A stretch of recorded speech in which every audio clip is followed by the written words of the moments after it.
और अल्लाह ने जो तुम पर एहसान किए हैं उनको याद रखो, और उसके अहद को भी जिसका तुमसे कौल लिया था, यानी जब तुमने कहा था कि हमने अल्लाह का हुक्म सुन लिया और कबूल किया।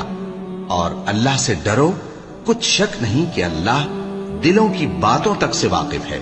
ऐ ईमान वालो, अल्लाह के लिए इंसाफ की गवाही देने के लिए खड़े हो जाया करो, और कुछ लोगों की दुश्मनी तुमको इस बात पर आमादा न कर दे कि इंसाफ ही न करो। इंसाफ किया करो कि यही परहेजगारी की बात है, और अल्लाह से डरते रहो, कुछ शक नहीं कि अल्लाह तुम्हारे सब अमाल से खबरदार है।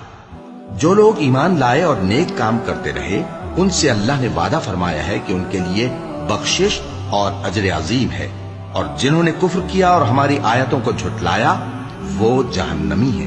ऐ ईमान वालो, अल्लाह ने जो तुम पर एहसान किया है उसको याद करो।